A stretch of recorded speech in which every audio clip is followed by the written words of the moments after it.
இரட்சகரும் மீட்பருமாகிய இயேசு கிறிஸ்துவின் நாமத்தில் உங்கள் அனைவருக்கும் என் அன்பின் வாழ்த்துக்கள். இன்றைய நாளுக்கான வேத வசனம் ஏசாயா 43 அதிகாரம் 2 வசனம். நீ ஆறுகளை கடக்கும் போது அவைகள் உன்மேல் புரளுவதில்லை.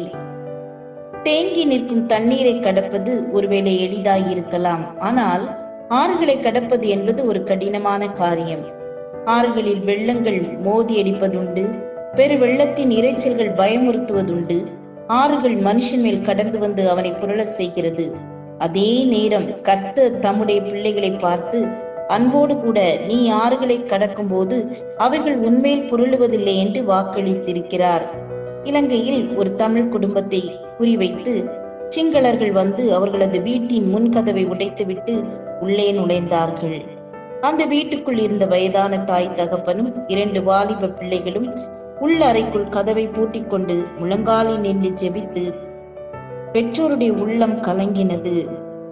கதவை உடைத்து உள்ளே வந்து விடுவார்களோ என்று, வயதான தங்களை கொன்றுவிட்டு 2 பிள்ளைகளையும் கெடுத்து சீரழித்து விடுவார்களோ என்றும் எண்ணி பயந்தார்கள்.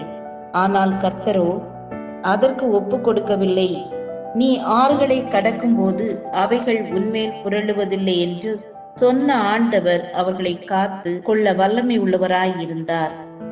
ஏதோ காரணமாக ஒரு போலீஸ் லாரி அங்கு வர, அந்த லாரியை கண்ட கொடூர கும்பல் தங்களைத்தான் பிடிக்க வருவதாக எண்ணி பயந்து ஓடினார்கள். கர்த்தர் செய்த அற்புதத்தை எண்ணி அந்த குடும்பத்தினர் கர்த்தரை ஸ்தோத்தரித்து மகிழ்ந்தார்கள். ஆம், என அன்பானவர்களே, கர்த்தருடைய பிரசன்னம் எப்போது உங்களோடு இருக்கிறதினாலே ஆறுகள் ஒருபோதும் உங்கள் மேல் புரளுவதில்லை. வேதம் சொல்லுகிறது, உன் பக்கத்தில் 1000 பேரும் உன் வலதுபுறத்தில் 10,000 பேர் விழுந்தாலும் அது உன்னை அணுகாது என்று.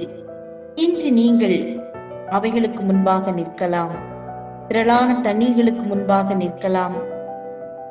கலங்காதேயுங்கள், தண்ணீர்களை கடக்கும் போது நான் உன்னுடனே கூட இருப்பேன் என்று சொன்ன கர்த்தருடைய பிரசன்னம் உங்களோடு கூட இருக்கிறது.